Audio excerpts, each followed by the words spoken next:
Bonsoir, monsieur Philippe. Monsieur Philippe. Bonjour, Labri. Mon père est-il là? Oui, à l'intérieur, monsieur Philippe. Ah, ça fait plaisir de voir que vous avez voulu revoir Tavernet une dernière fois. Pourquoi mon père aurait-il déjà vendu le château? Oh, la tour d'angle seulement. Mais nous avons bon espoir pour la Barbacane. Je ne comprends pas. Eh bien, comme monsieur le baron était trop pressé pour attendre un acheteur ordinaire, et que debout les murs n'intéressaient personne, il a décidé de les mettre à plat. C'est pierre par pierre que nous vendons le château. On détaille, comme dans une carrière.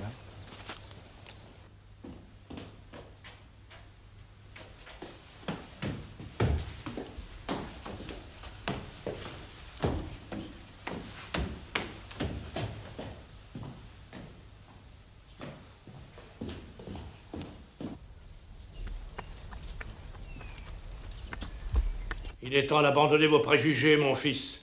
L'avenir n'est plus aux croisades, mais au commerce. J'ai grandi dans cette maison, mon père. Je porte son nom comme tous les aînés de notre famille depuis 6 siècles. C'est la raison pour laquelle j'y suis tellement attaché. Enfantillage. Ça n'est pas avec de bons sentiments que l'on fait de bonnes affaires. D'ailleurs, quand nous aurons conquis Versailles, tu changeras d'idée. Hélas, mon père, vous devez renoncer à cet espoir. Vraiment? Explique-toi. Je suis le messager d'une triste nouvelle, mon père. Ma sœur et moi devons fuir le plus loin possible de la cour afin d'échapper au déshonneur.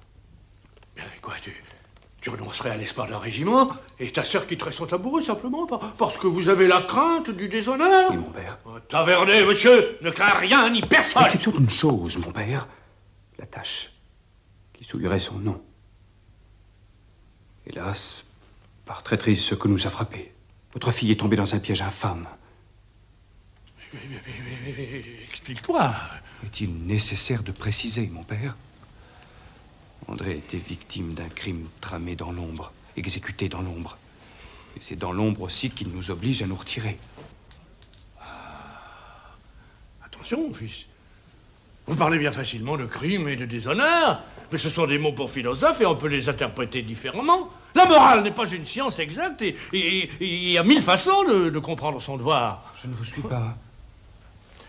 Enfin, est-ce qu'il y a des signes qui peuvent permettre de comprendre ce déshonneur et de le désigner du doigt? Ils commencent à être visibles, mon père, et ils le seront encore davantage dans quelques mois. Vous voulez dire que... Oui, mon père. Et vous voulez renoncer à cette fortune qui nous ouvre les bras? Tenez, regardez. Ce bijou, il vaut plus de 100 000 livres.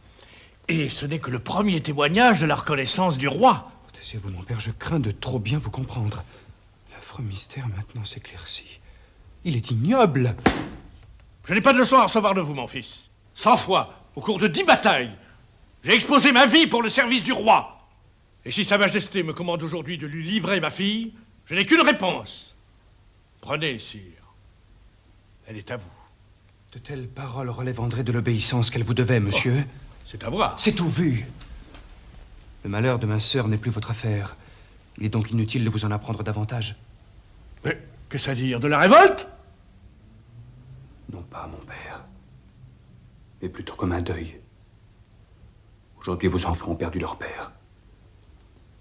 Nous ne vous verrons jamais plus. Mais Philippe... Philippe! Philippe, attendez, voyons!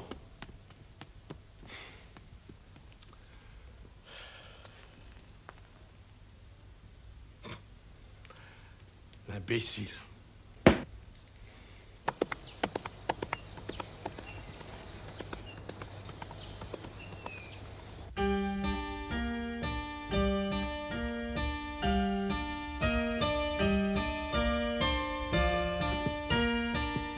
Remonte ton doigt, là. Voilà.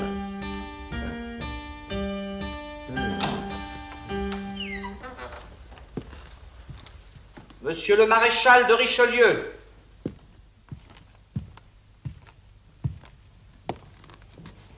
Que signifie cette visite, monsieur le maréchal? Avez-vous oublié que ma porte vous est condamnée? Oh, hélas non, madame. Et mon cœur gardera toujours la mémoire du chagrin que m'a fait cette interdiction. Mais je connais votre générosité. Aussi grande que vous jugez ma faute, je viens aujourd'hui me la faire pardonner. Attention, mon compère, vous connaissez nos conventions. Si vous venez les mains vides, autant vous en retourner. J'apporte la preuve de mon amitié et de mon repentir. Et quelle est la nature de cette preuve, monsieur le maréchal? Un secret, madame, que vous serez la seule à entendre révéler. En l'échange de l'oubli d'une disgrâce, c'est peu. C'est bon, je me retire. Attendez. Décidément, vous êtes comme le renard de la fable, monsieur le maréchal. Vous savez que je ne peux pas résister à la curiosité. Parlez, je vous écoute. C'est simple et grave. André de Tavernay se trouve enceinte. Cette mijaurée qui prenait de si grands airs. C'est amusant, ça. Vous rirez peut-être moins en apprenant qu'elle ne peut être enceinte que des œuvres du roi. Êtes-vous sûr de ce que vous avancez? Oh, absolument, madame. Le médecin qui donne ses soins à mademoiselle de Tavernay est un homme à moi. Être père à son âge, c'est une idée qui peut dangereusement flatter le roi. La petite gueule s'est assurée un sérieux avantage. Nous n'avons jamais connu de danger plus grand que celui-là. Que le roi ait un enfant d'une autre femme, je ne le supporterai pas. Les choses seraient différentes si cet enfant grandissait loin de la cour. S'il était élevé dans un autre pays, il ne nous gênerait pas. D'une manière ou d'une autre, il ne faut pas que le roi le voie.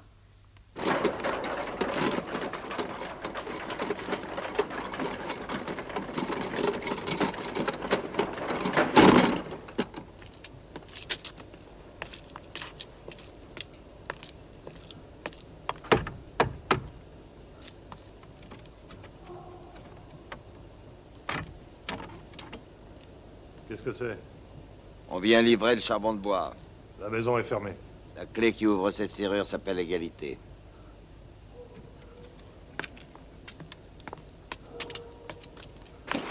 Nous avons dû ruser pour égarer les escomptes de sardines. Nos amis sont-ils tous arrivés? Il en manque encore 2. Les autres vous attendent dans l'ancien cellier.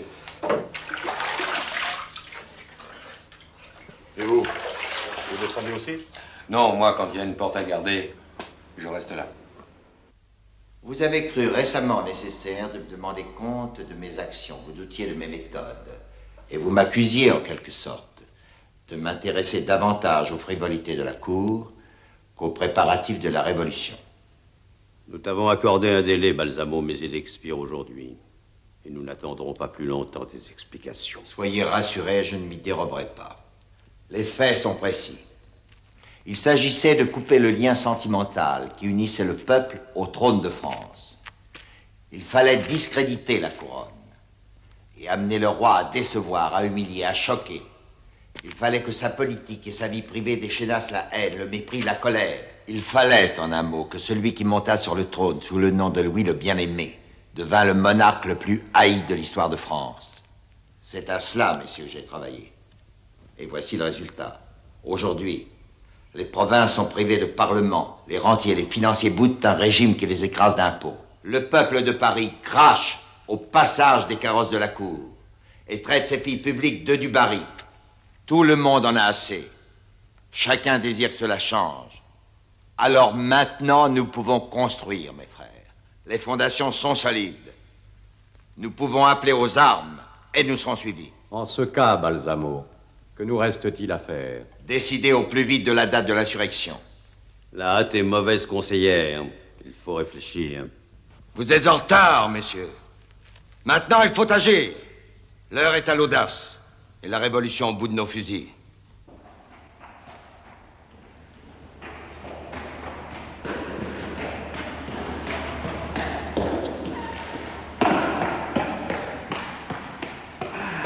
Oh, Tavernay, je te croyais dans tes terres, comme veux-tu? J'ai à te parler. Ah, mais c'est que j'ai fort à faire. Ce que j'ai à te dire va sûrement t'intéresser. C'est bon.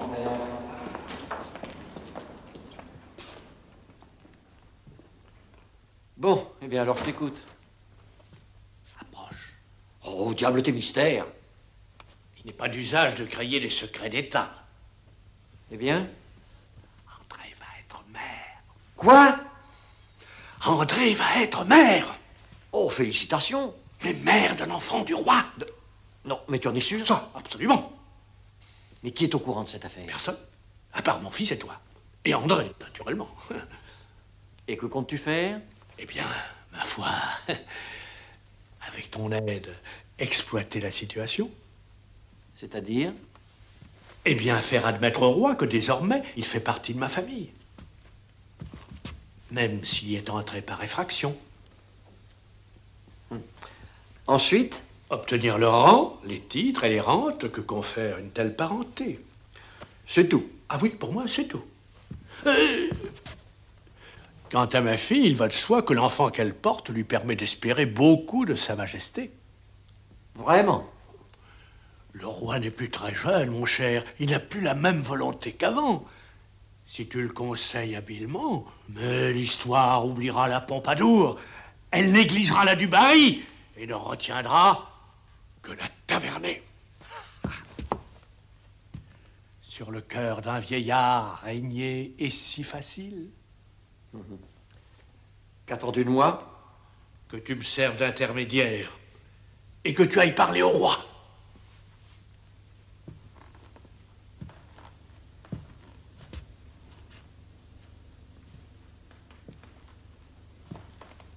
Alors? C'est bon. Je le ferai sans tarder. Où es-tu descendu? À l'auberge des Écus d'Or, dans le Marais. Alors, si tout va bien, à la nuit tombée, je t'enverrai une voiture. Tu me rejoindras à Versailles. Alors, en attendant, sors par cette porte et ne te fais voir de personne. Et pourquoi? C'est une affaire dans laquelle il y a trop d'intérêt en jeu. Alors, certains pourraient essayer de la faire échouer. Prudence. Tu as raison. La du Barry est encore puissante. Je cours me cacher.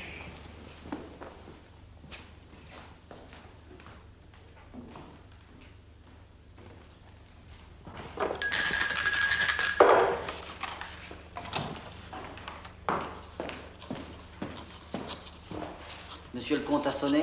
Oui, c'est un courrier urgent pour monsieur de Sartine.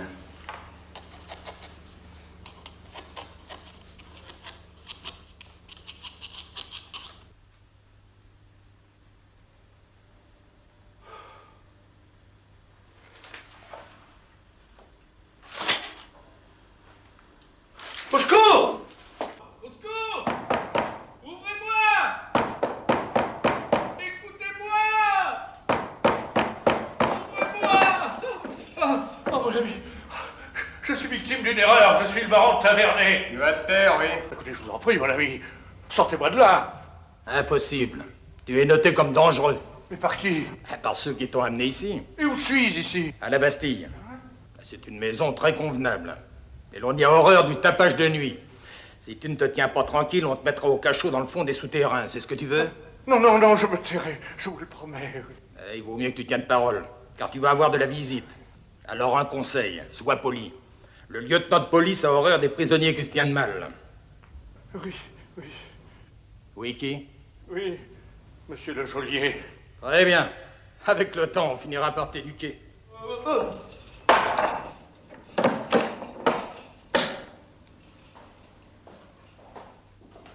Le cachot de monsieur de Tavernée.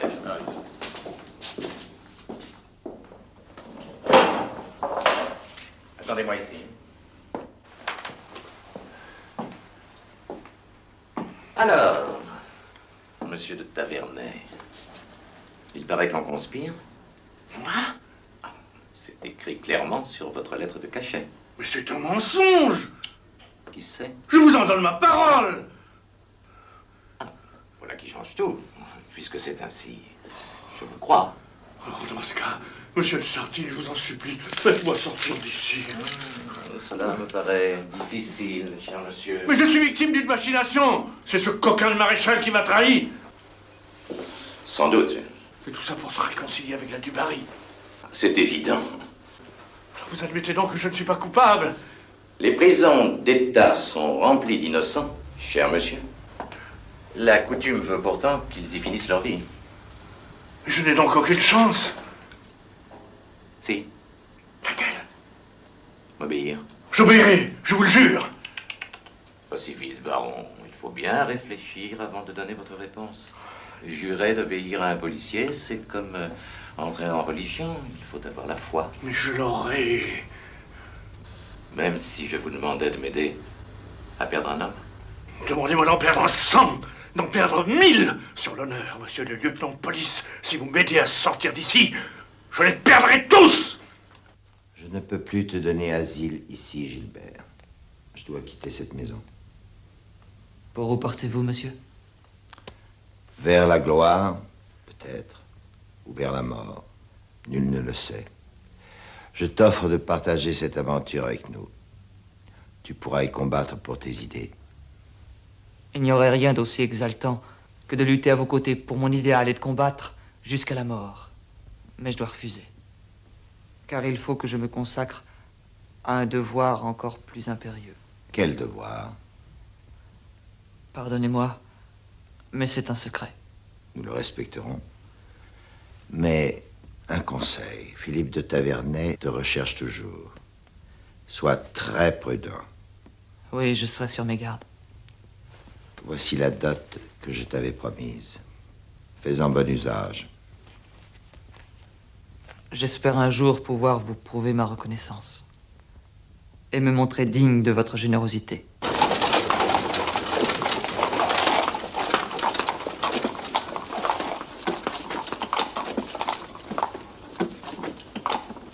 Tous nos hommes sont en place, monsieur le lieutenant de police. La maison est cernée. Vos hommes, où sont-ils? Là, à l'angle de la rue. Avancez!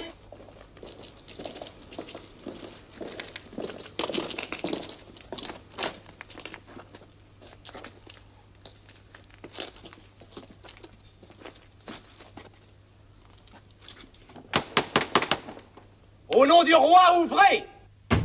C'est la police, mon maître. Ils enfoncent le portail.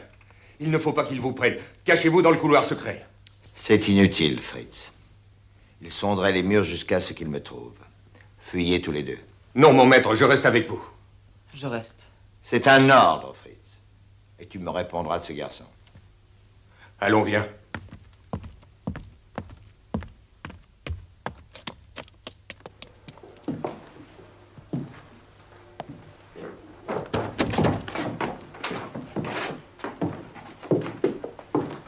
Eh bien, monsieur de Sartine, vous avez une étrange façon de demander audience.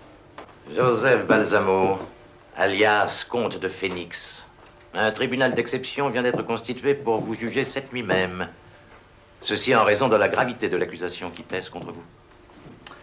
Fichtre, quelle hâte. De quel crime m'accuse-t-on? De sorcellerie, monsieur. Ce qui vous vaudra, je l'espère, la roue et l'excommunication.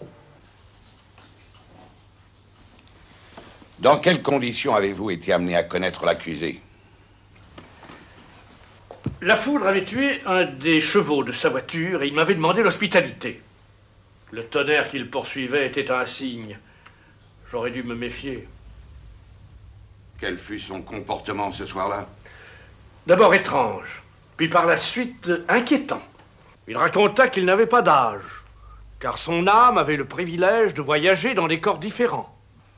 Balsamo, quel sens donnez-vous à ces propos?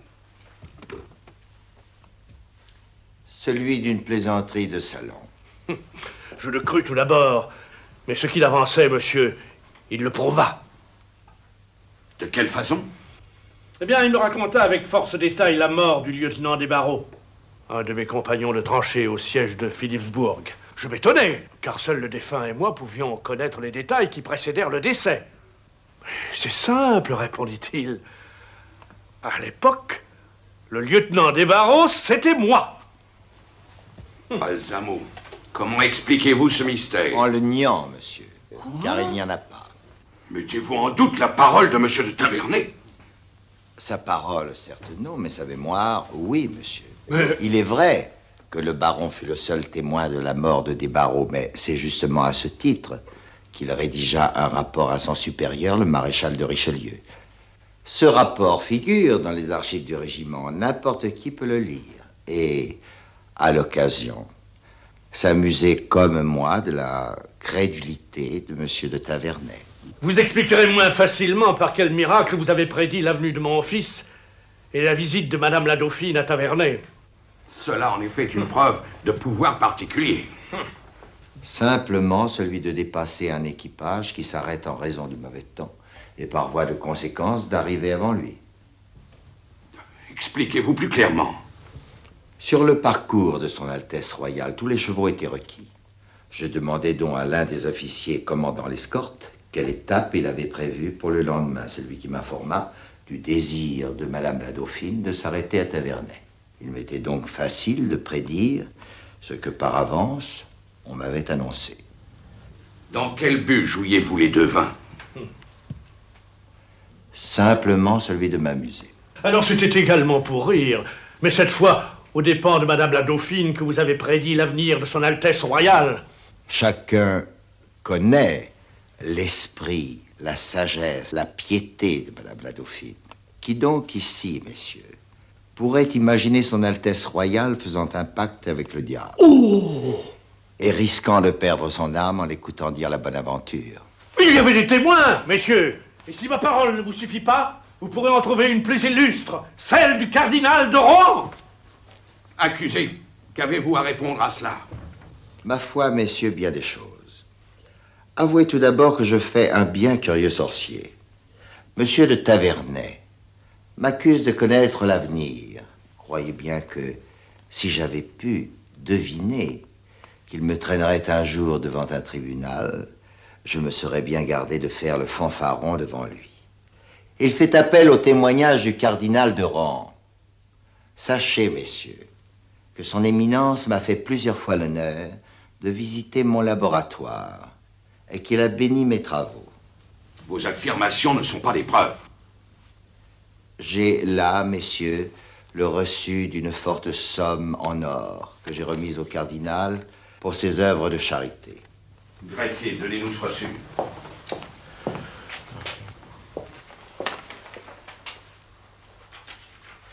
Je ne sache pas, messieurs, qu'un prince de l'Église puisse, en toute connaissance de cause, accepter de l'argent d'un sorcier. Et si vous me déclarez coupable, il faudra lui demander des comptes sur notre amitié.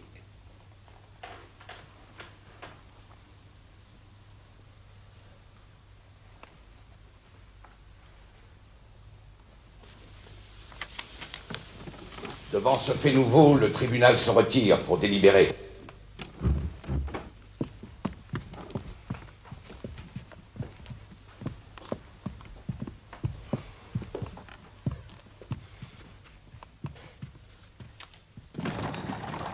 Mais pourquoi n'avons-nous pas attendu la sentence? Parce que je la connaissais d'avance. Le tribunal ne peut qu'acquitter Balsamo. Vos prétendues preuves nous ont ridiculisés. Je regrette, mais... Ah, vous le pouvez. Soulevez donc le rideau de la portière. Profitez de l'air frais. Et où m'emmène-t-on? Chez vous. Ce n'est pas le chemin de mon hôtel? Vous oubliez que votre nouvelle demeure est à la Bastille. Je vous y ai fait prendre. Je vous y ramène. Papa, de quoi suis-je coupable? De la plus lourde des fautes, baron. Vous avez échoué.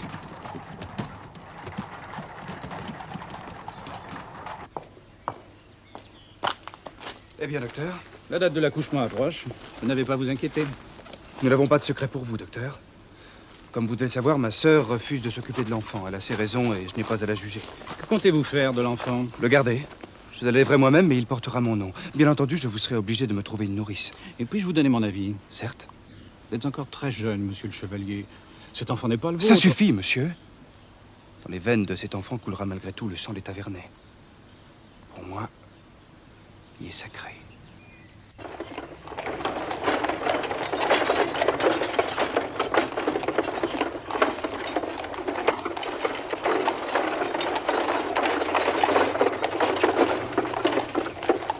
Comment s'appelle ce village?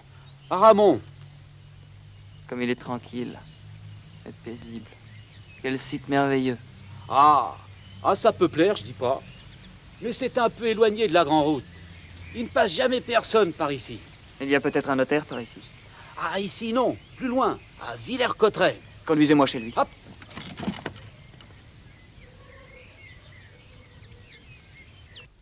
Bonjour, monsieur. Bonjour, maître. Asseyez-vous, je vous prie. Que puis-je pour vous? Maître, puis-je vous confier un secret? Comptez sur ma discrétion, monsieur. Un ami qui m'a demandé de ne pas révéler son nom.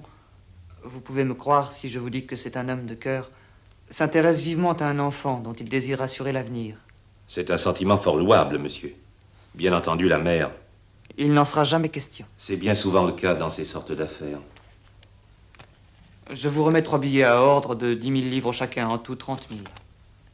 Les intérêts couvriront les frais d'éducation de l'enfant. Plus tard, que devrais-je faire du capital? Quand il sera âgé de 18 ans, le capital lui sera versé, afin qu'il ait de quoi s'établir dans la vie. Croyez bien qu'avec une somme pareille, il pourra s'acheter les plus belles fermes du pays. En attendant, l'ami qui m'a donné pouvoir souhaite que cet enfant ne soit pas trop gâté et pourri par l'argent, et qu'il soit élevé chez de très braves gens, dans l'amour de la nature. Votre mandant est un philosophe. C'est exact. Il croit par-dessus tout aux vertus d'une vie simple. Un dernier point, monsieur. Je pense qu'il faudra une nourrice à cet enfant. Cela va de soi. Eh bien, puisque vous me parliez d'Aramon, j'ai là-bas une famille telle que vous la souhaitez, les Pitous. La femme vient d'accoucher il y a 3 semaines, et je crois qu'elle prendrait volontiers un enfant en nourrice. Très bien, maître. Je m'en remets à vous. Je vais faire un reçu et préparer des actes. À propos, s'agit-il d'une fille ou d'un garçon? Je n'en sais rien. Je laisserai donc une ligne en blanc.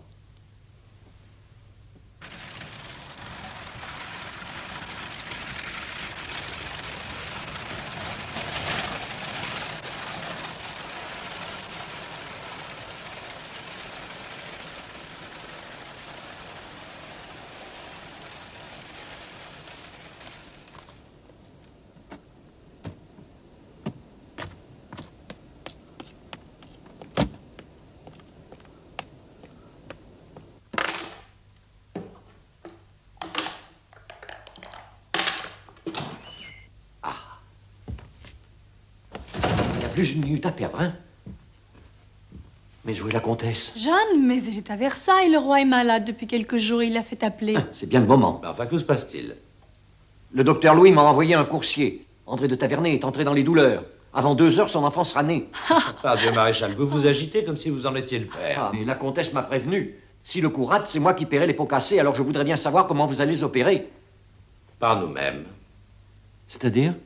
Dans un souci de sécurité, nous avons supprimé les intermédiaires.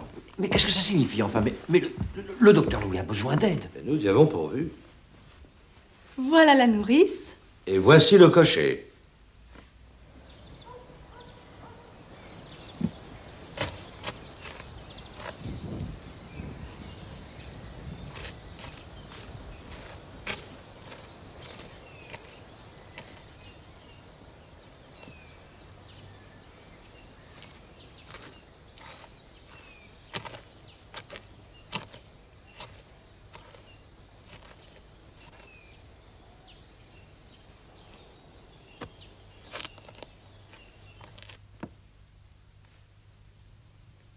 Dès que j'ai entendu son premier cri, mon cœur s'est éveillé. Philippe, mais comment ai-je pu croire que je n'aimerais jamais cet enfant? Rassure-toi, je n'ai jamais douté de cet instant. Est-ce que tu l'as vu? Non, pas encore. Oh, que fait donc le docteur? Allez, venez vite. Docteur! Tout de suite, je viens. Allez voir ce qu'il veut et dépêchez-vous. Vous m'attendez dehors. Évidemment. Ah ben c'est pas trop tôt. Et le docteur? Il a été retenu. C'est un coup à se faire prendre. Mais enfin, que fait le docteur? Il s'occupe de l'enfant. Mais pourquoi est-ce si long? Je t'en prie, Philippe, va voir. J'y vais.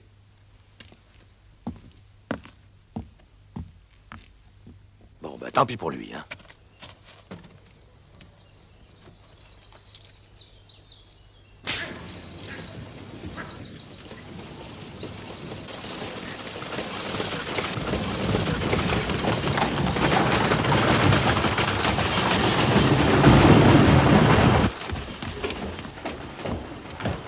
Docteur?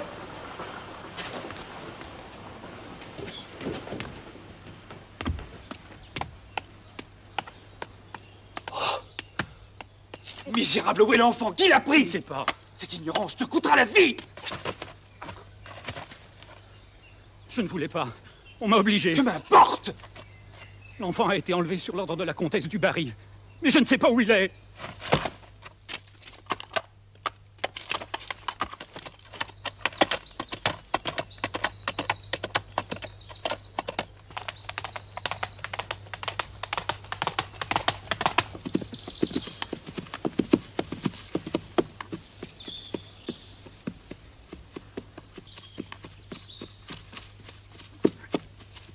Philippe avait, sans trop de mal, retrouvé la trace du carrosse qui avait enlevé l'enfant.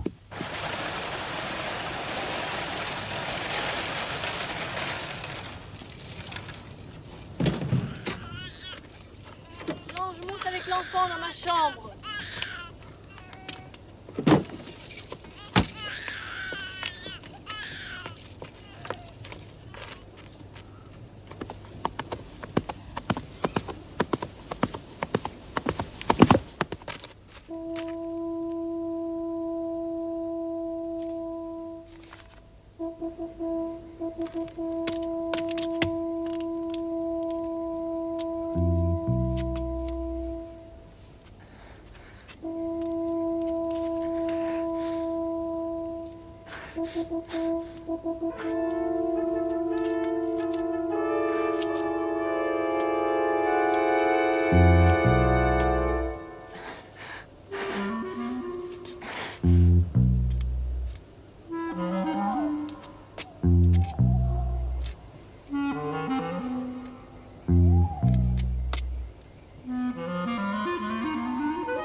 Chon!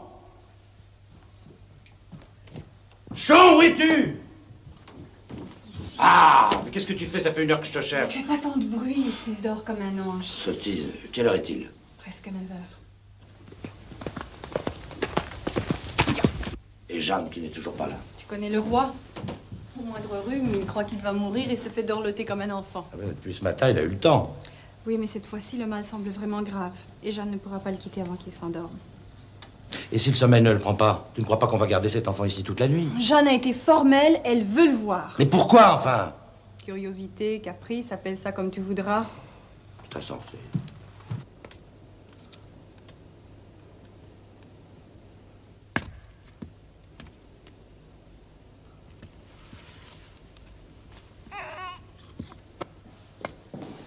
C'est prendre un risque stupide.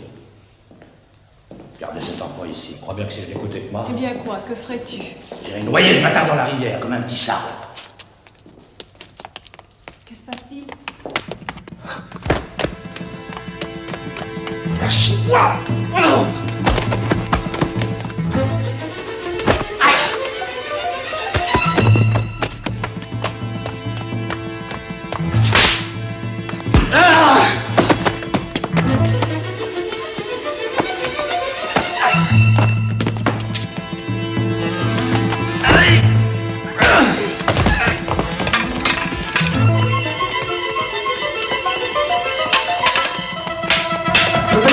Monsieur, vous êtes mort!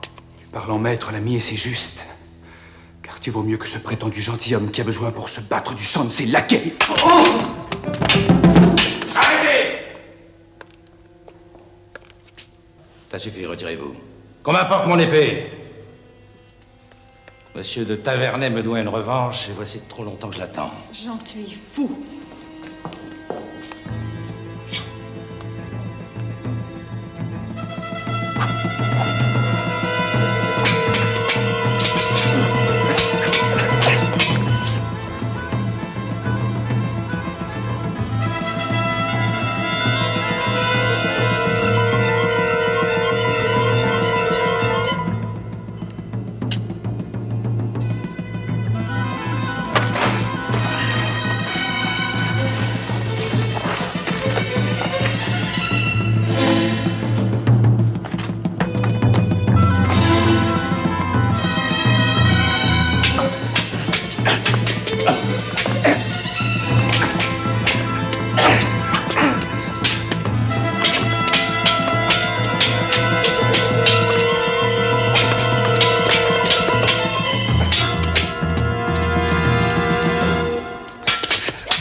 l'avez tué.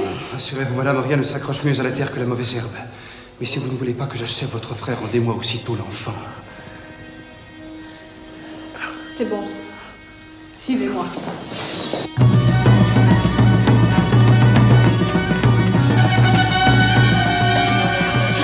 Lâchez-moi.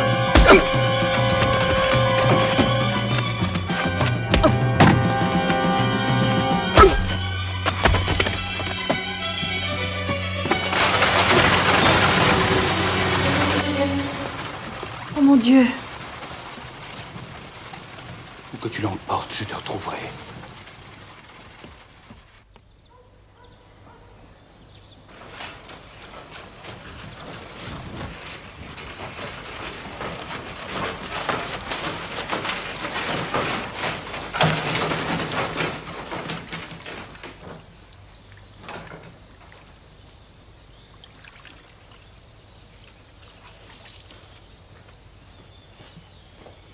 Bonjour, madame.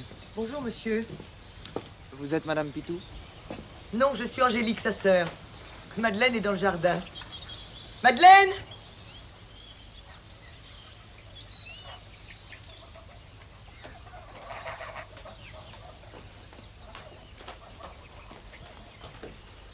Madeleine, monsieur t'apporte le nourrisson, regarde. Comme il est mignon. Bonjour, monsieur. Bonjour. Vous êtes monsieur Pitou? Oui, monsieur. Maître Niquet m'a dit que vous étiez de très braves gens. Ma foi, on essaie. Vous n'aurez pas seulement à nourrir cet enfant, mais aussi à l'élever dans l'amour du travail et de la nature. Est-ce bien entendu? On a déjà 3 garçons, celui-ci grandira avec les autres. Pour nous, ça ne fera pas de différence. Alors tant mieux, car il n'aura personne pour l'aimer en dehors de vous. Pauvre enfant, il n'a donc pas de mère? Sa mère l'a abandonné. C'est comme si elle n'existait pas. Et son père? Il n'a pas de cœur, lui non plus. Oh, ne croyez pas cela. Bien sûr, il aurait aimé s'occuper de lui, l'aider, le guider pour faire de lui un homme. Dieu, hélas, ne l'a pas voulu. Il est mort? Oh, en quelque sorte. L'homme qu'il a été n'existe plus. Allons, allons, les femmes, tout ça, c'est pas notre affaire. Puisque cet enfant est seul au monde, nous serons pour lui sa famille. D'ailleurs, on parle alors qu'il a peut-être faim, cet enfant. Tu as raison. Viens, on va s'en occuper. Vous reverra-t-on, monsieur? Bien sûr. J'ai besoin de me remettre des suites d'une maladie et le médecin m'a conseillé la campagne. Où pourrais-je louer une maison? Ramon est un pauvre village et qui ne compte guère que des bâtisses entorchis. Oh, ça ne fait rien. J'aime vivre simplement. Le frère m'a laissé une bergerie au bout du village. Je n'en fais rien car j'ai dû vendre les bêtes. Si ça vous convient, je peux vous la prêter. Merci. Je vais vous y accompagner. Monsieur, on a oublié de vous demander. Cet enfant, est-ce qu'il est baptisé? Pas encore. Il n'a donc pas de nom? Appelez-le Gilbert.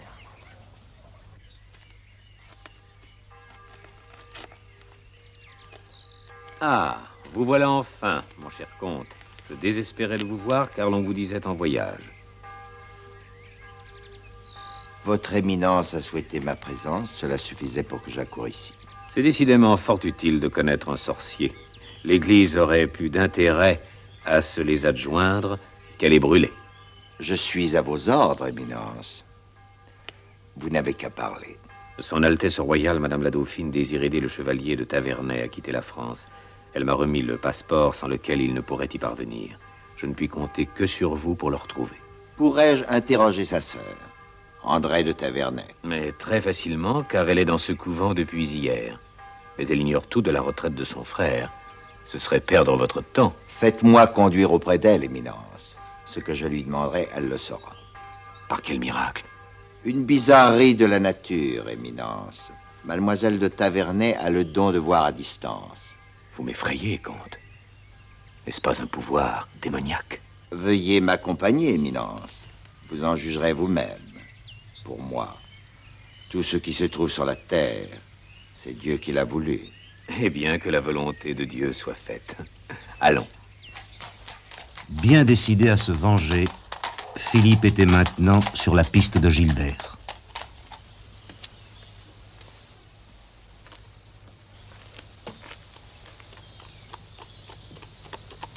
cavalier.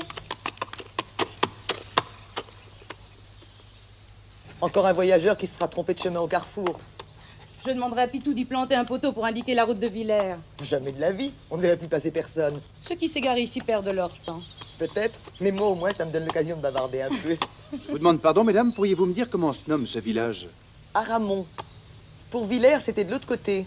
Oui, je sais.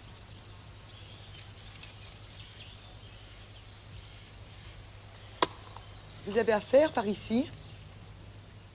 Pardon? Vous cherchez quelque chose? Non, quelqu'un. Un étranger qui serait arrivé ici depuis peu. Ici, vous ne trouverez personne. Mais si, monsieur Gilbert. Où est-il? Dans l'ancienne bergerie à la sortie du village, près de l'abreuvoir. Merci. Et qu'est-ce que tu as, Madeleine? Tu es toute pâle. Cet homme m'a fait peur. Pourquoi? Je ne sais pas. Il avait un drôle d'air. Regardons le petit.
Dieu est juste, Gilbert. Il te livre à moi. Tu vas mourir. Alors ne perdez pas de temps. Je suis prêt. Lâche, tu n'as même pas l'instinct de te défendre une bête, l'aurait. Sans doute. Mais je suis un homme, monsieur de Tavernay. Et j'ai réfléchi. Toi? Je reconnais mes torts et je comprends vos raisons. Alors, faites justice. Écoute-moi bien, misérable. Ta vie ne vaut pas que je souille mon épée. Je te laisserai libre, tu pourras disparaître, mais je veux que tu rendes ce que tu as volé. Allons, dis-moi où se trouve l'enfant. Je vous répète que c'est impossible. Maintenant, faites ce que vous voulez.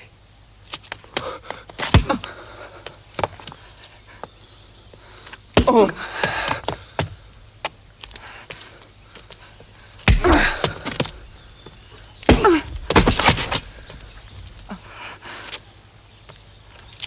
Oh!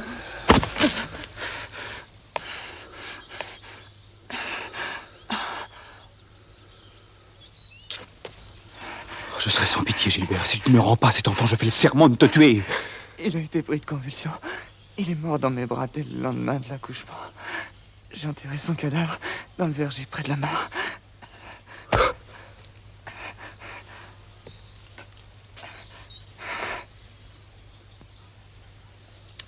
Tant pis pour toi. J'ai juré.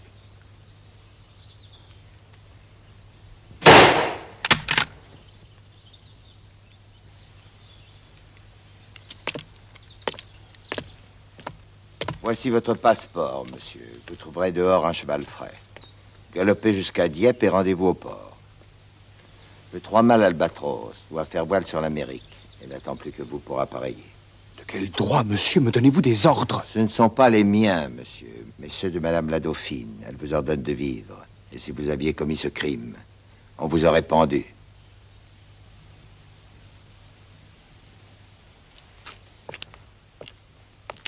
Comment va-t-il? Ma foi, mon maître, je n'ai pas votre expérience, mais je me fais fort de le ranimer.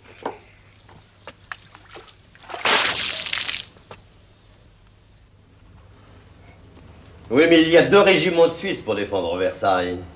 Quelle force allons-nous leur opposer? Pour l'instant, aucune. Aussi, notre but n'est pas d'attaquer Versailles, mais de l'ignorer. Mais c'est là que se trouve le pouvoir royal, et c'est toujours à la tête qu'il faut frapper. Non, car notre but n'est pas de remplacer un roi par un autre roi, ni de faire une révolution de palais. C'est le cœur, c'est l'imagination du peuple qu'il faut réveiller. Sous l'impulsion de Balsamo, l'action clandestine commençait à se développer. Plusieurs cercles confraternels distribuaient déjà les armes qu'ils avaient pu se procurer.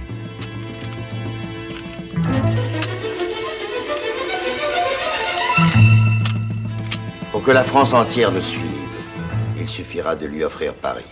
Il y a beaucoup de troupes autour de la capitale.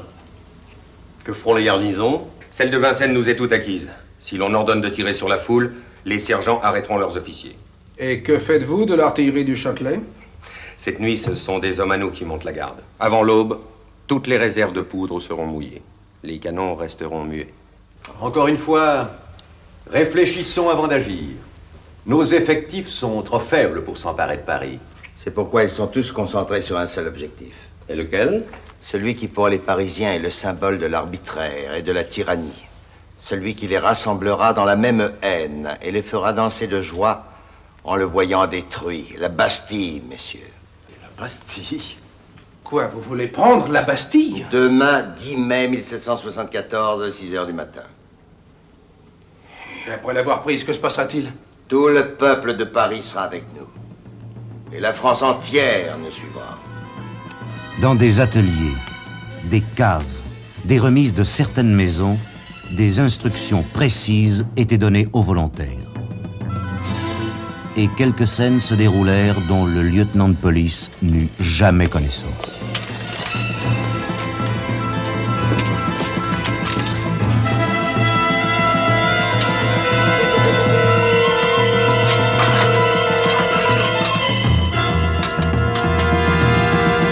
Pour donner l'ordre de marcher, messieurs, il me manque un renseignement. Parle, Gilbert. J'ai rencontré le maréchal de Richelieu. Il m'a bien confirmé que le roi est gravement malade. Son état est très sérieux. Le duc craint fort que... Quoi donc, parle? Que le roi ne passe pas la nuit.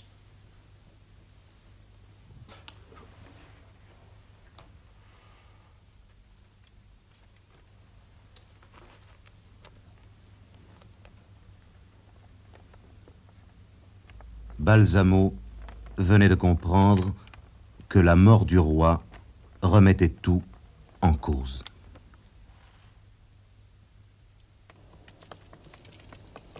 Allez, allez, dépêchez. Bon, mettez ça derrière. Où vas-tu? Jeanne a oublié son collier d'émeraude. Ah oui, mais dans tout commerce, il y a des pertes et des profits. Allez, dépêche-toi. Si vous tardez trop, on vous crachera au visage. Laisse-moi voir le roi. Ce serait une folie. Rien qu'une petite minute. Trop tard. La lumière brille toujours. Le roi est encore vivant. Rien ne s'éteint plus vite que la flamme d'une bougie. Allez, en route.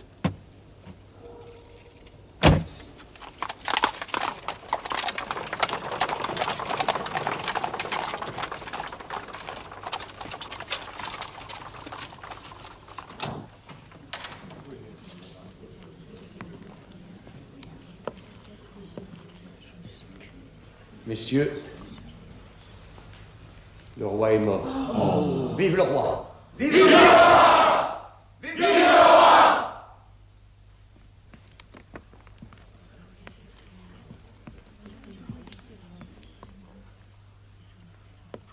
Vive le roi! Vive le roi! Vive le roi! Vive le roi! Vive le roi! Pour que notre plan réussisse, il nous aurait suffi de quelques heures de plus. Tout était prêt, mon maître. Nos hommes n'attendaient plus que vos ordres. Pourquoi ne pas risquer? Regarde bien ces gens, Fritz. Ils s'embrassent. Et sans doute est-ce pareil dans tout le pays. Avec un nouveau roi, c'est tout l'espoir d'un peuple qui monte sur le trône. Il serait vain de se battre contre lui. Aujourd'hui, soit. Mais plus tard. Dans 10 ans, dans 15 ans peut-être. C'est le temps qu'il nous faudra pour aider Louis XVI à décevoir la France. C'est long, 15 ans. Mon fils sera presque un homme. Alors tu pourras lui faire le plus beau cadeau du monde, ainsi qu'aux autres hommes. Lequel? La liberté. Sûrement intéressé. C'est bon.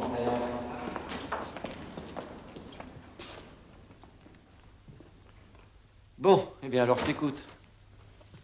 Approche. Oh, diable tes mystères. Il n'est pas d'usage de créer les secrets d'État. Eh bien? André va être maire. Quoi? André va être maire. Oh, félicitations. Mais maire d'un enfant du roi. Non, mais tu en es sûr? Ça, absolument. Mais qui est au courant de cette affaire? Personne. À part mon fils et toi. Et André, naturellement. Et que comptes-tu faire? Eh bien, ma foi, avec ton aide, exploiter la situation. C'est-à-dire? Eh bien, faire admettre au roi que désormais, il fait partie de ma famille. Même s'il est entré par effraction. Ensuite? Obtenir le rang, les titres et les rentes que confère une telle parenté. C'est tout? Ah oui, pour moi, c'est tout. Quant à ma fille, il va de soi que l'enfant qu'elle porte lui permet d'espérer beaucoup de Sa Majesté. Vraiment? Le roi n'est plus très jeune, mon cher. Il n'a plus la même volonté qu'avant. Si tu le conseilles habilement, mais l'histoire oubliera la Pompadour.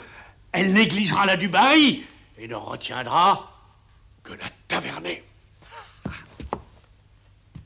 Sur le cœur d'un vieillard, régner est si facile. Qu'attends-tu de moi? Que tu me serves d'intermédiaire et que tu ailles parler au roi.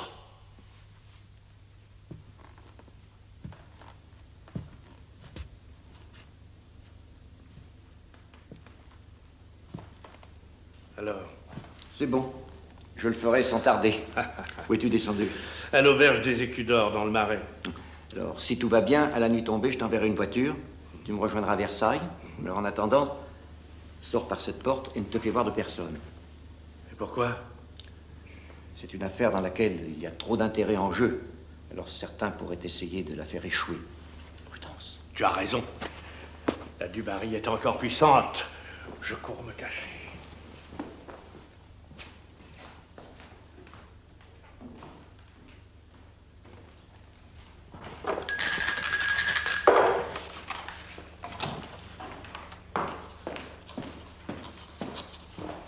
Monsieur le comte a sonné? Oui, c'est un courrier urgent pour monsieur de Sartine.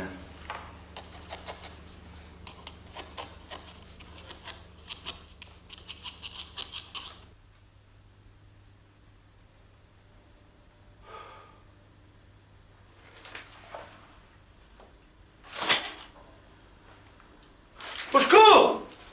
Au secours! Ouvrez-moi! Écoutez-moi!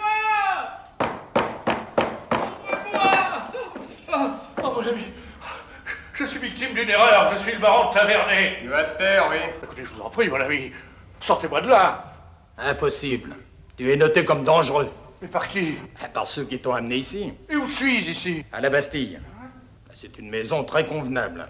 Et l'on y a horreur du tapage de nuit. Si tu ne te tiens pas tranquille, on te mettra au cachot dans le fond des souterrains. C'est ce que tu veux? Non, non, non, je me tairai. Je vous le promets. Il vaut mieux que tu tiennes parole, car tu vas avoir de la visite. Alors un conseil, sois poli. Le lieutenant de police a horreur des prisonniers qui se tiennent mal. Oui, oui. Oui, qui? Oui, monsieur le geôlier. Très bien. Avec le temps, on finira par t'éduquer.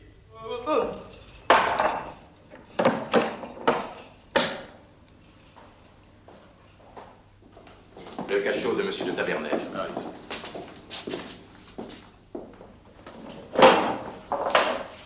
Descendez-moi ici. Alors, monsieur de Tavernay, il paraît que l'on conspire. Moi? C'est écrit clairement sur votre lettre de cachet. Mais c'est un mensonge! Qui sait? Je vous en donne ma parole! Voilà qui change tout. Puisque c'est ainsi, je vous crois. Alors, dans ce cas, monsieur de Sartine, je vous en supplie, faites-moi sortir d'ici. Cela me paraît difficile, cher monsieur. Mais je suis victime d'une machination! C'est ce coquin de maréchal qui m'a trahi! Sans doute. Et tout ça pour se réconcilier avec la Dubarry. C'est évident. Vous admettez donc que je ne suis pas coupable? Les prisons d'État sont remplies d'innocents, cher monsieur. La coutume veut pourtant qu'ils y finissent leur vie. Je n'ai donc aucune chance. Si. Laquelle? M'obéir. J'obéirai, je vous le jure. Pas si vite, baron. Il faut bien réfléchir avant de donner votre réponse. Jurer d'obéir à un policier, c'est comme entrer en religion. Il faut avoir la foi. Mais je l'aurai. Même si je vous demandais de m'aider à perdre un homme. Demandez-moi d'en perdre 100, d'en perdre 1000. Sur l'honneur, monsieur le lieutenant de police, si vous m'aidez à sortir d'ici, je les perdrai tous. Je ne peux plus te donner asile ici, Gilbert. Je dois quitter cette maison. Pour où partez-vous, monsieur? Vers la gloire, peut-être, ou vers la mort. Nul ne le sait. Je t'offre de partager cette aventure avec nous. Tu pourras y combattre pour tes idées. Il n'y aurait rien d'aussi exaltant que de lutter à vos côtés pour mon idéal et de combattre jusqu'à la mort. Mais je dois refuser. Car il faut que je me consacre à un devoir encore plus impérieux. Quel devoir? Pardonnez-moi, mais c'est un secret. Nous le respecterons. Mais un conseil, Philippe de Tavernay te recherche toujours. Sois très prudent. Oui, je serai sur mes gardes. Voici la dot que je t'avais promise. Fais-en bon usage. J'espère un jour pouvoir vous prouver ma reconnaissance et me montrer digne de votre générosité.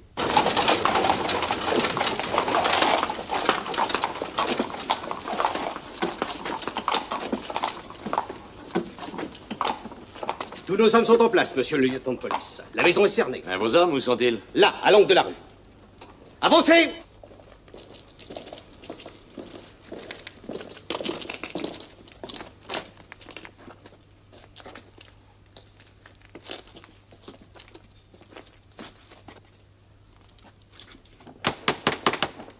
Au nom du roi, ouvrez! C'est la police, mon maître. Ils enfoncent le portail. Il ne faut pas qu'ils vous prennent. Cachez-vous dans le couloir secret. C'est inutile, Fritz. Ils sonderaient les murs jusqu'à ce qu'ils me trouvent. Fuyez tous les deux. Non, mon maître, je reste avec vous. Je reste. C'est un ordre, Fritz. Et tu me répondras de ce garçon. Allons, viens.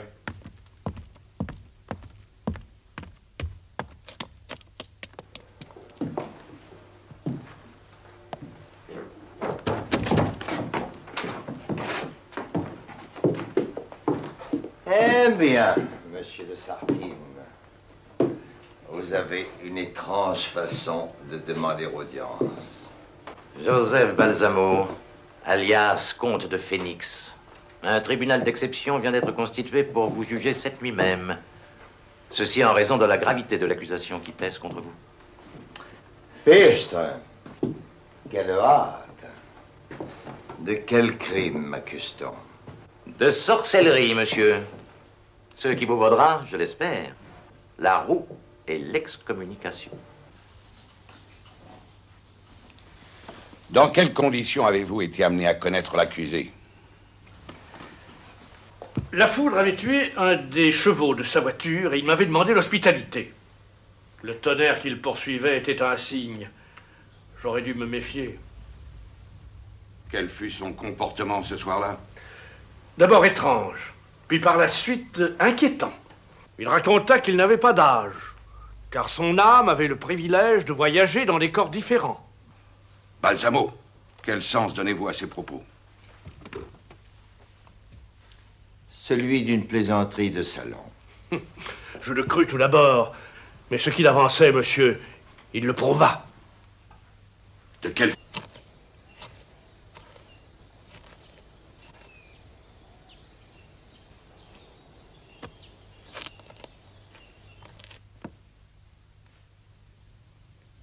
Dès que j'ai entendu son premier cri, mon cœur s'est éveillé. Philippe, mais comment ai-je pu croire que je n'aimerais jamais cet enfant? Rassure-toi, je n'ai jamais douté de cet instant. Est-ce que tu l'as vu? Non, pas encore. Oh, que fait donc le docteur? Allez, venez vite. Docteur! Tout de suite, je viens. Allez voir ce qu'il veut et dépêchez-vous. Vous m'attendez dehors. Évidemment. Ah ben c'est pas trop tôt. Et le docteur? Il a été retenu. C'est un coup à se faire prendre. Mais enfin, que fait le docteur? Il s'occupe de l'enfant. Mais pourquoi est-ce si long? Je t'en prie, Philippe, va voir. J'y vais.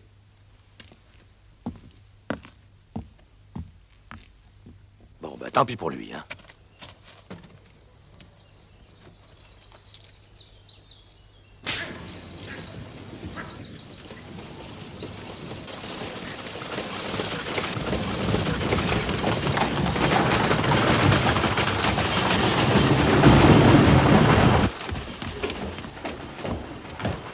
Docteur?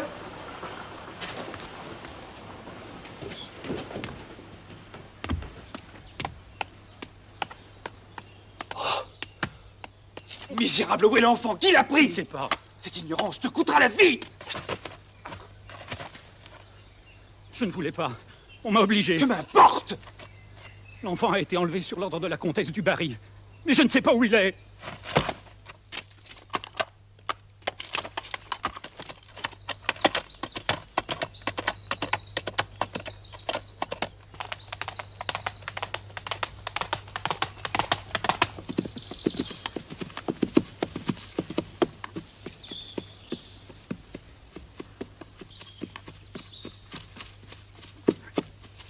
Philippe avait, sans trop de mal, retrouvé la trace du carrosse qui avait enlevé l'enfant.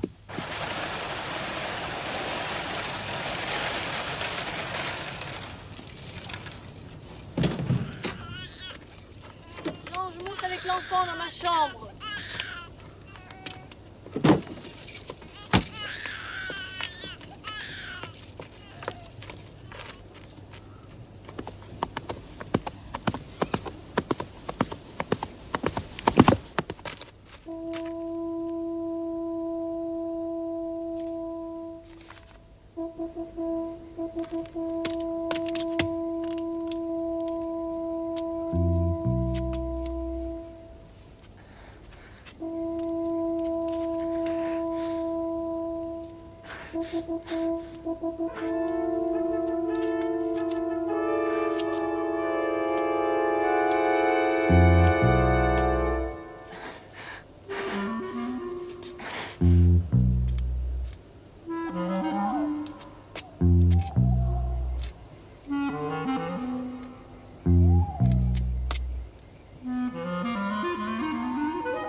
Chon, où es-tu?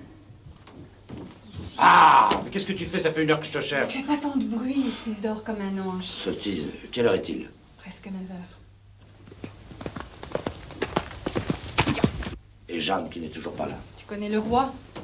Au moindre rhume, il croit qu'il va mourir et se fait dorloter comme un enfant. Ah ben, depuis ce matin, il a eu le temps. Oui, mais cette fois-ci, le mal semble vraiment grave. Et Jeanne ne pourra pas le quitter avant qu'il s'endorme. Et si le sommeil ne le prend pas, tu ne crois pas qu'on va garder cet enfant ici toute la nuit? Jeanne a été formelle, elle veut le voir. Mais pourquoi, enfin? Curiosité, caprice, appelle ça comme tu voudras. C'est insensé.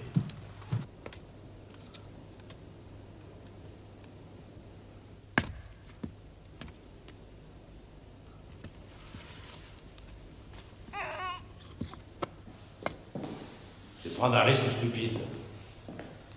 Garder cet enfant ici. Crois bien que si je l'écoutais que moi... Eh bien quoi, que ferais-tu? J'irais noyer ce matin dans la rivière, comme un petit chat. Que se passe-t-il? Lâchez-moi!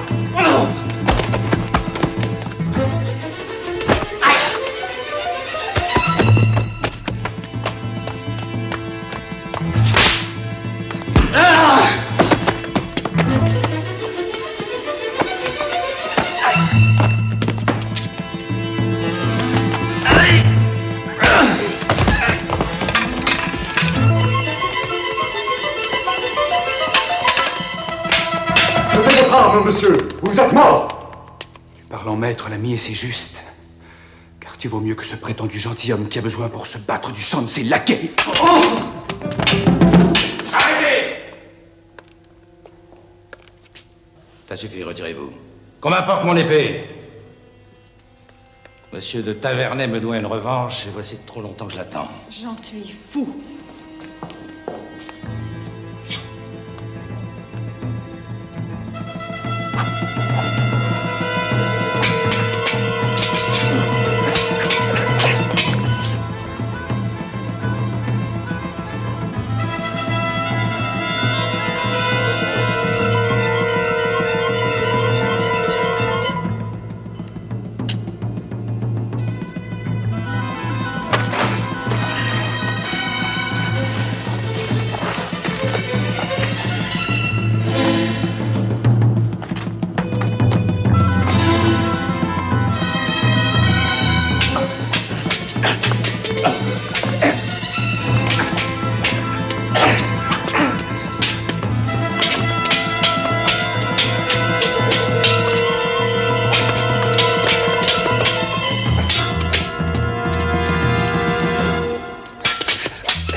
Rassurez-vous, madame, rien ne s'accroche mieux à la terre que la mauvaise herbe.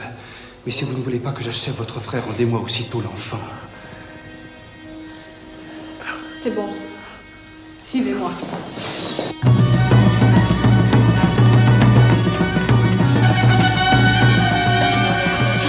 Lâchez-moi!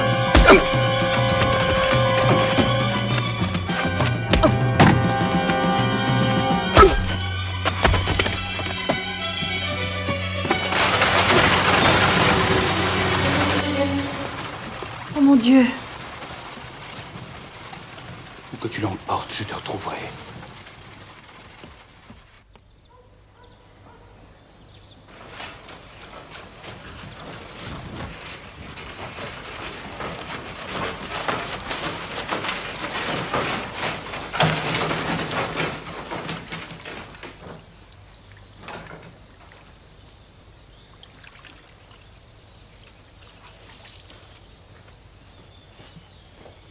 Bonjour, madame. Bonjour, monsieur. Vous êtes madame Pitou? Non, je suis Angélique, sa sœur. Madeleine est dans le jardin. Madeleine!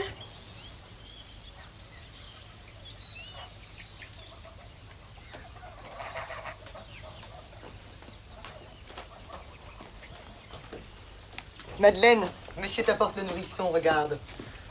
Comme il est mignon. Bonjour, monsieur. Bonjour.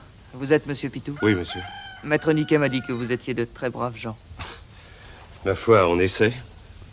Vous n'aurez pas seulement à nourrir cet enfant, mais aussi à l'élever dans l'amour du travail et de la nature. Est-ce bien entendu? On a déjà 3 garçons, celui-ci grandira avec les autres. Pour nous, ça ne fera pas de différence. Alors tant mieux, car il n'aura personne pour l'aimer en dehors de vous. Pauvre enfant, il n'a donc pas de mère? Sa mère l'a abandonné. C'est comme si elle n'existait pas. Et son père? Il n'a pas de cœur, lui non plus. Oh, ne croyez pas cela. Bien sûr, il aurait aimé s'occuper de lui, l'aider et le guider pour faire de lui un homme.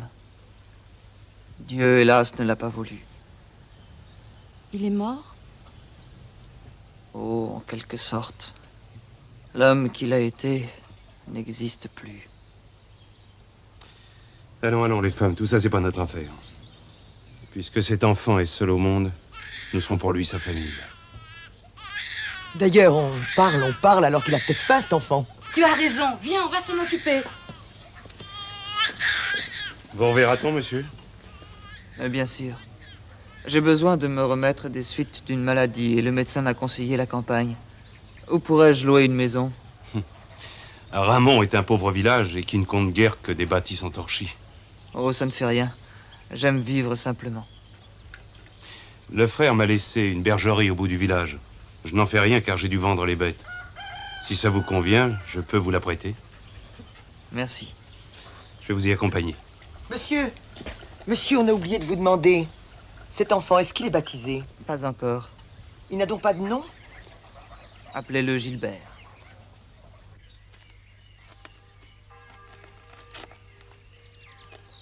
Ah, vous voilà enfin, mon cher comte. Je désespérais de vous voir car l'on vous disait en voyage. Votre éminence a souhaité ma présence, cela suffisait pour que j'accoure ici. C'est décidément fort utile de connaître un sorcier. L'Église aurait plus d'intérêt à se les adjoindre qu'à les brûler.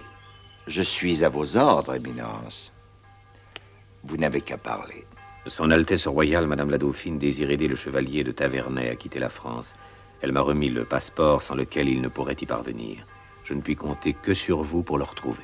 Pourrais-je interroger sa sœur, André de Tavernay? Mais très facilement, car elle est dans ce couvent depuis hier. Mais elle ignore tout de la retraite de son frère. Ce serait perdre votre temps. Faites-moi conduire auprès d'elle, éminence. Ce que je lui demanderai, elle le saura. Par quel miracle? Une bizarrerie de la nature, éminence.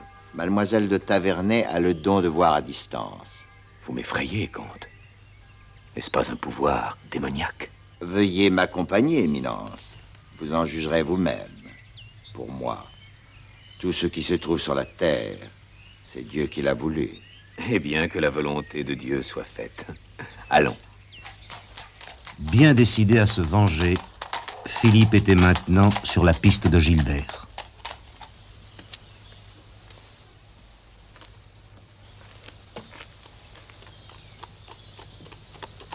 Un cavalier. Encore un voyageur qui se sera trompé de chemin au carrefour. Je demanderai à Pitou d'y planter un poteau pour indiquer la route de Villers. Jamais de la vie, on ne verrait plus passer personne. Ceux qui s'égarent ici perdent leur temps. Peut-être, mais moi au moins ça me donne l'occasion de bavarder un peu. Je vous demande pardon, mesdames, pourriez-vous me dire comment se nomme ce village? Aramon. Pour Villers, c'était de l'autre côté. Oui, je sais.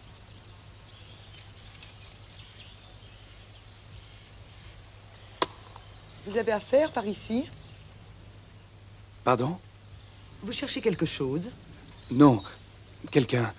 Un étranger qui serait arrivé ici depuis peu. Ici, vous ne trouverez personne. Mais si, monsieur Gilbert. Où est-il? Dans l'ancienne bergerie à la sortie du village, près de l'abreuvoir. Merci. Qu'est-ce que tu as, Madeleine? Tu es toute pâle. Cet homme m'a fait peur. Pourquoi? Je ne sais pas. Il avait un drôle d'air. Regardons le petit.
Dieu est juste, Gilbert. Il te livre à moi. Tu vas mourir. Alors ne perdez pas de temps. Je suis prêt. Lâche, tu n'as même pas l'instinct de te défendre une bête, Loret. Sans doute. Mais je suis un homme, monsieur de Tavernay. Et j'ai réfléchi. Toi? Je reconnais mes torts et je comprends vos raisons. Alors, faites justice. Écoute-moi bien, misérable. Ta vie ne vaut pas que je souille mon épée. Je te laisserai libre, tu pourras disparaître, mais je veux que tu rendes ce que tu as volé. Alors, dis-moi où se trouve l'enfant. Je vous répète que c'est impossible. Maintenant, faites ce que vous voulez.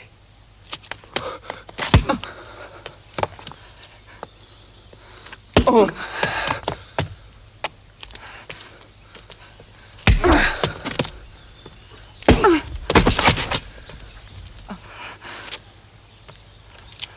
Oh!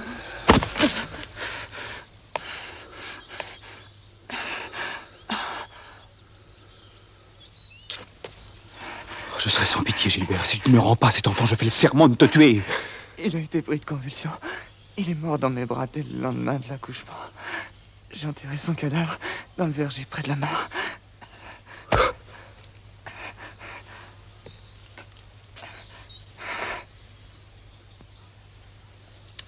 Tant pis pour toi.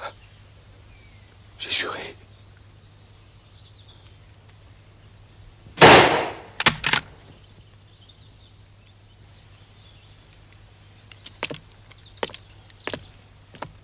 Voici votre passeport, monsieur. Vous trouverez dehors un cheval frais.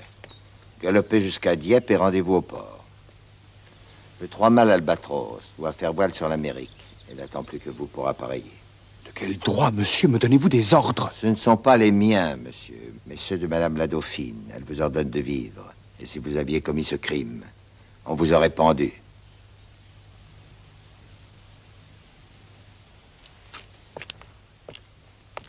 Comment va-t-il? Ma foi, mon maître, je n'ai pas votre expérience, mais je me fais fort de le ranimer.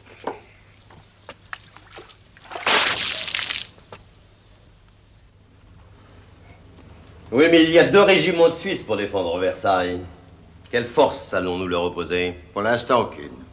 Aussi, notre but n'est pas d'attaquer Versailles, mais de l'ignorer. Mais c'est là que se trouve le pouvoir royal, et c'est toujours à la tête qu'il faut frapper. Non.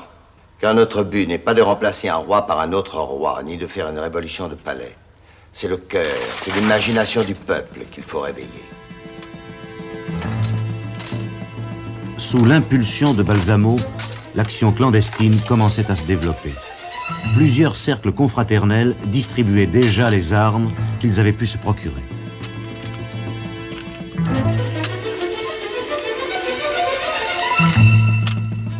Pour que la France entière ne soit... Façon. Eh bien, il me raconta avec force détail la mort du lieutenant des barreaux, un de mes compagnons de tranchée au siège de Philipsbourg. Je m'étonnais, car seul le défunt et moi pouvions connaître les détails qui précédèrent le décès. C'est simple, répondit-il. À l'époque, le lieutenant des barreaux, c'était moi. Balsamo, comment expliquez-vous ce mystère? En le niant, monsieur, car il n'y en a pas. Mettez-vous en doute la parole de monsieur de Tavernay? Sa parole, certes non, mais sa mémoire, oui, monsieur. Il est vrai que le baron fut le seul témoin de la mort de Desbarreaux, mais c'est justement à ce titre qu'il rédigea un rapport à son supérieur, le maréchal de Richelieu. Ce rapport figure dans les archives du régiment, n'importe qui peut le lire. Et, à l'occasion, s'amuser comme moi de la crédulité de monsieur de Tavernay. Vous expliquerez moins facilement par quel miracle vous avez prédit l'avenue de mon fils et la visite de Madame la Dauphine à Tavernay. Cela, en effet, est une preuve de pouvoir particulier. Simplement celui de dépasser un équipage qui s'arrête en raison du mauvais temps et par voie de conséquence d'arriver avant lui. Expliquez-vous plus clairement. Sur le parcours de son Altesse royale, tous les chevaux étaient requis. Je demandai donc à l'un des officiers commandant l'escorte quelle étape il avait prévue pour le lendemain. C'est lui qui m'informa du désir de Madame la Dauphine de s'arrêter à Tavernay. Il m'était donc facile de prédire ce que par avance on m'avait annoncé. Dans quel but jouiez-vous les devins? Simplement celui de m'amuser. Alors c'était également pour rire, mais cette fois aux dépens de Madame la Dauphine que vous avez prédit l'avenir de son Altesse royale. Chacun connaît l'esprit, la sagesse, la piété de Madame la Dauphine. Qui donc ici, messieurs, pourrait imaginer son Altesse royale faisant un pacte avec le diable et risquant de perdre son âme en l'écoutant dire la bonne aventure? Il y avait des témoins, messieurs. Et si ma parole ne vous suffit pas, vous pourrez en trouver une plus illustre, celle du cardinal de Rohan. Accusé, qu'avez-vous à répondre à cela? Ma foi, messieurs, bien des choses. Avouez tout d'abord que je fais un bien curieux sorcier. Monsieur de Tavernay m'accuse de connaître l'avenir. Croyez bien que si j'avais pu deviner qu'il me traînerait un jour devant un tribunal, je me serais bien gardé de faire le fanfaron devant lui. Il fait appel au témoignage du cardinal de Rohan. Sachez, messieurs, que son éminence m'a fait plusieurs fois l'honneur de visiter mon laboratoire et qu'il a béni mes travaux. Vos affirmations ne sont pas des preuves. J'ai là, messieurs, le reçu d'une forte somme en or que j'ai remise au cardinal pour ses œuvres de charité. Greffier, donnez-nous ce reçu.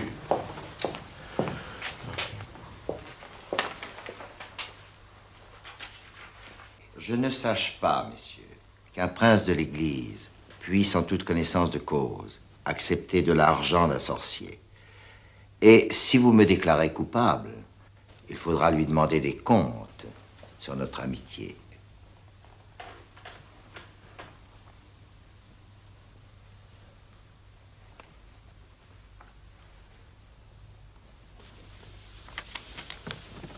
Devant ce fait nouveau, le tribunal se retire pour délibérer.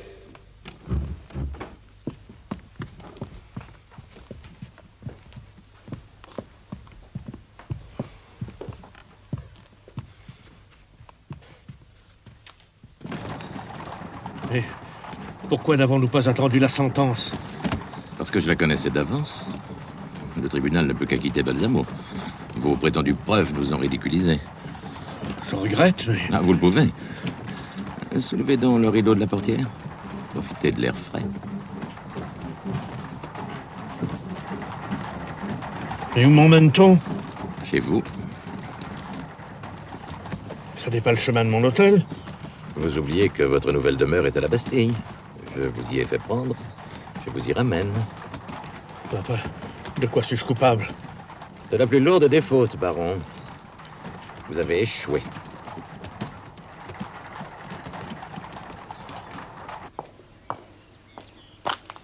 Eh bien, docteur? La date de l'accouchement approche. Vous n'avez pas à vous inquiéter. Nous n'avons pas de secret pour vous, docteur. Comme vous devez le savoir, ma sœur refuse de s'occuper de l'enfant. Elle a ses raisons et je n'ai pas à la juger. Que comptez-vous faire de l'enfant? Le garder. Je l'élèverai moi-même, mais il portera mon nom. Bien entendu, je vous serai obligé de me trouver une nourrice. Et puis-je vous donner mon avis? Certes. Vous êtes encore très jeune, monsieur le chevalier. Cet enfant n'est pas le vôtre. Ça suffit, monsieur. Dans les veines de cet enfant coulera malgré tout le sang des Tavernais. Pour moi, il est sacré.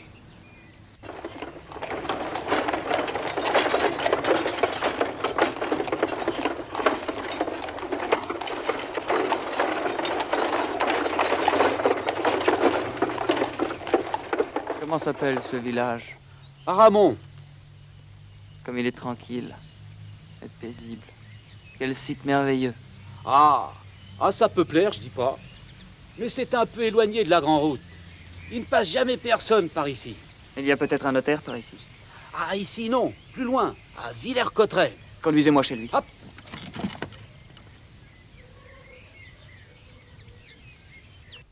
Bonjour, monsieur. Bonjour, maître. Asseyez-vous, je vous prie. Que puis-je pour vous? Maître, puis-je vous confier un secret? Comptez sur ma discrétion, monsieur. Un ami qui m'a demandé de ne pas révéler son nom, vous pouvez me croire si je vous dis que c'est un homme de cœur, s'intéresse vivement à un enfant dont il désire assurer l'avenir. C'est un sentiment fort louable, monsieur. Bien entendu, la mère. Il n'en sera jamais question. C'est bien souvent le cas dans ces sortes d'affaires. Je vous remets 3 billets à ordre de 10 000 livres chacun, en tout 30 000. Les intérêts couvriront les frais d'éducation de l'enfant. Plus tard, que devrais-je faire du capital? Quand il sera âgé de 18 ans, le capital lui sera versé. afin qu'il ait de quoi s'établir dans la vie. Croyez bien qu'avec une somme pareille, il pourra s'acheter les plus belles fermes du pays. En attendant, l'ami qui m'a donné pouvoir souhaite que cet enfant ne soit pas trop gâté et pourri par l'argent, et qu'il soit élevé chez de très braves gens, dans l'amour de la nature. Votre mandant est un philosophe. C'est exact. Il croit par-dessus tout aux vertus d'une vie simple. Un dernier point, monsieur. Je pense qu'il faudra une nourrice à cet enfant. Cela va de soi. Eh bien, puisque vous me parliez d'Aramon, j'ai là-bas une famille telle que vous la souhaitez, les Pitous. La femme vient d'accoucher il y a 3 semaines, et je crois qu'elle prendrait volontiers un enfant en nourrice. Très bien, maître. Je m'en remets à vous. Je vais faire un reçu et préparer des actes. À propos, s'agit-il d'une fille ou d'un garçon? Je n'en sais rien. Je laisserai donc une ligne en blanc.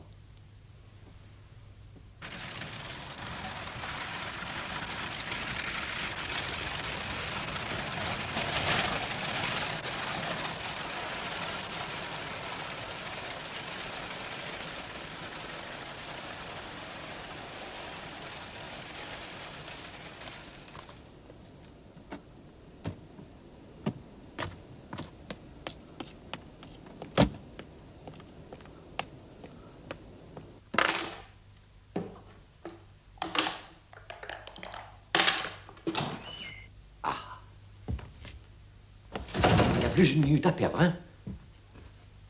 Mais où est la comtesse? Jeanne, mais elle est à Versailles. Le roi est malade depuis quelques jours. Il l'a fait appeler. C'est bien le moment. Enfin, que se passe-t-il? Le docteur Louis m'a envoyé un coursier. André de Tavernay est entré dans les douleurs. Avant 2 heures, son enfant sera né. Pardieu, maréchal, vous vous agitez comme si vous en étiez le père. Ah, mais la comtesse m'a prévenu. Si le coup rate, c'est moi qui paierai les pots cassés, alors je voudrais bien savoir comment vous allez opérer. Par nous-mêmes. C'est-à-dire? Dans un souci de sécurité, nous avons supprimé les intermédiaires. Mais qu'est-ce que ça signifie, enfin? Mais le docteur Louis a besoin d'aide. Nous y avons pourvu. Voilà la nourrice. Et voici le cocher.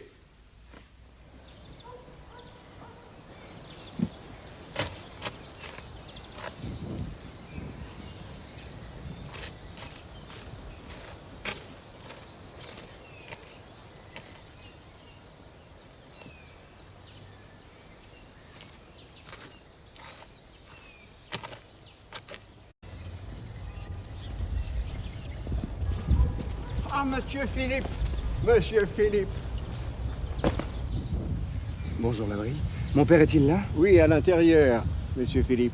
Ah, ça fait plaisir de voir que vous avez voulu revoir Tavernay une dernière fois. Pourquoi mon père aurait-il déjà vendu le château? Oh, la tour d'angle seulement. Mais nous avons bon espoir pour la Barbacane. Je ne comprends pas. Eh bien, comme monsieur le baron était trop pressé pour attendre un acheteur ordinaire, et que debout les murs n'intéressaient personne, il a décidé de les mettre à plat. C'est pierre par pierre que nous vendons le château. On détaille, comme dans une carrière.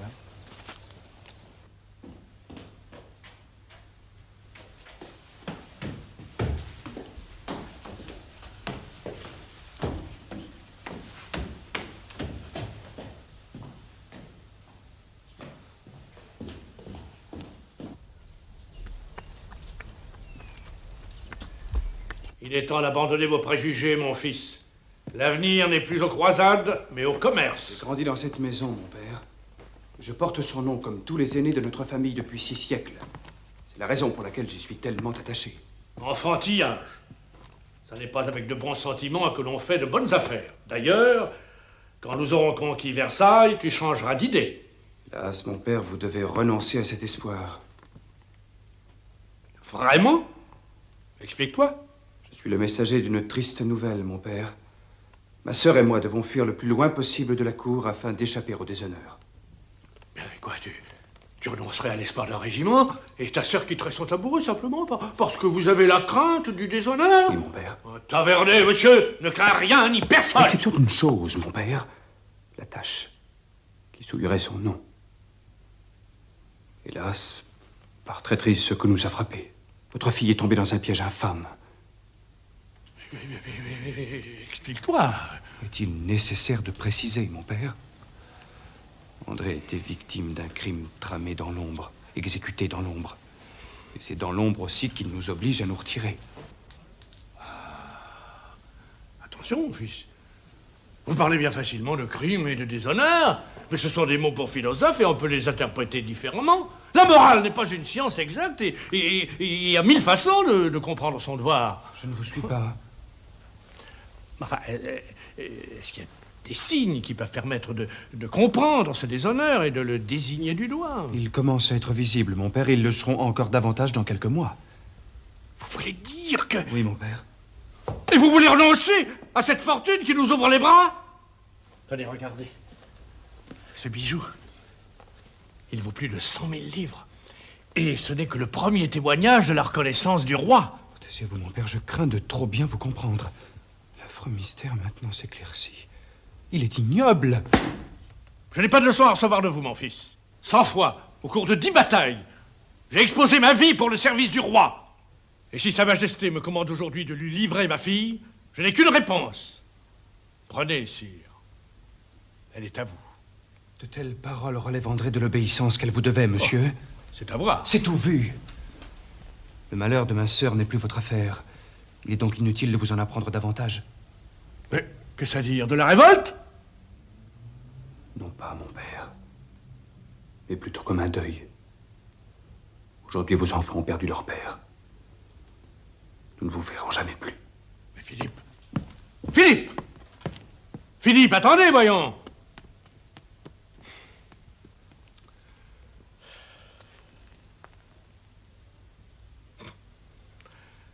L'imbécile.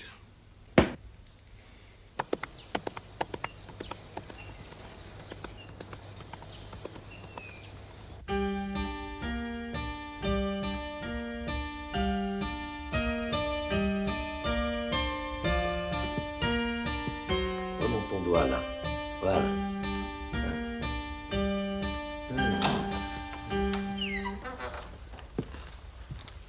Monsieur le maréchal de Richelieu.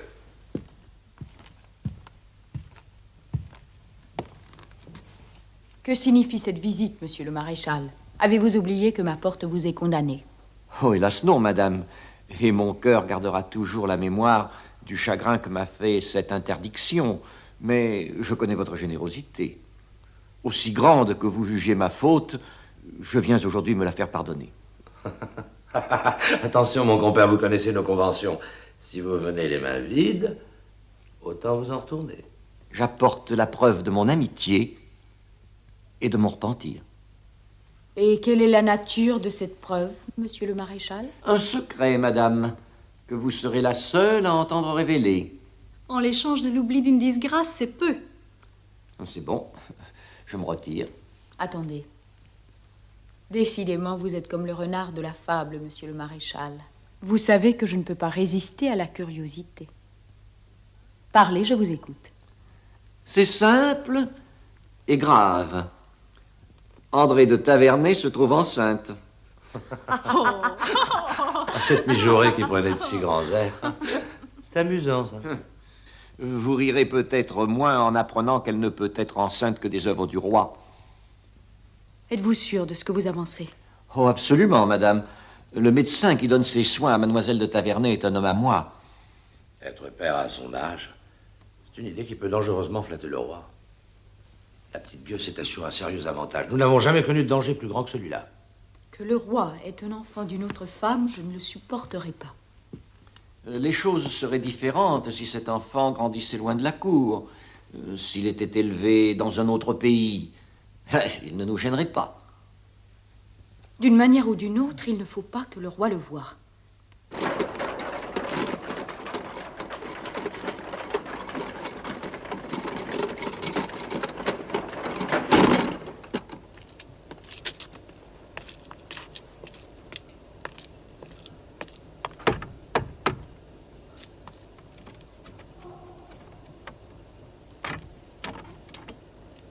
Qu'est-ce que c'est? On vient livrer le charbon de bois. La maison est fermée. La clé qui ouvre cette serrure s'appelle égalité.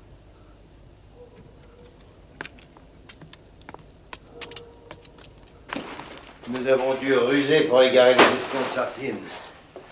Nos amis sont-ils tous arrivés? Il en manque encore 2. Les autres vous attendent dans l'ancien cellier.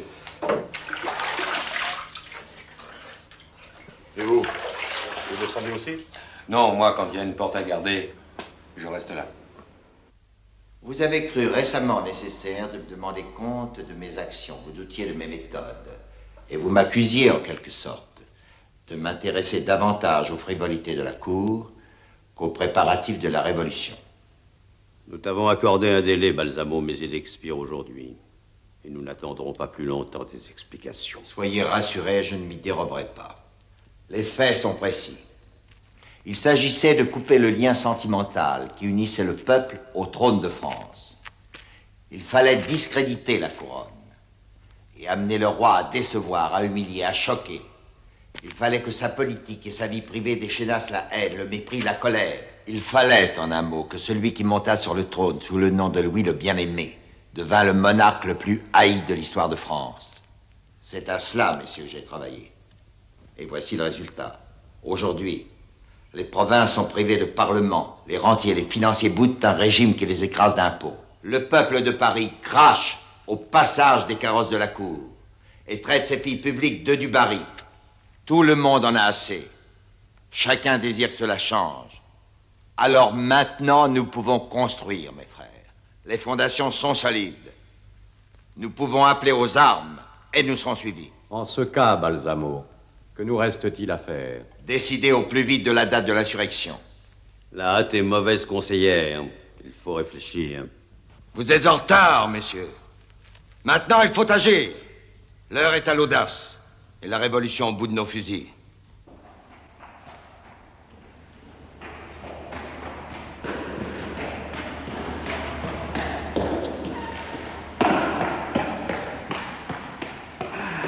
Oh, tavernet, mais je te croyais dans tes terres, comme veux-tu? J'ai à te parler. Ah, mais c'est que j'ai fort à faire. Ce que j'ai à te dire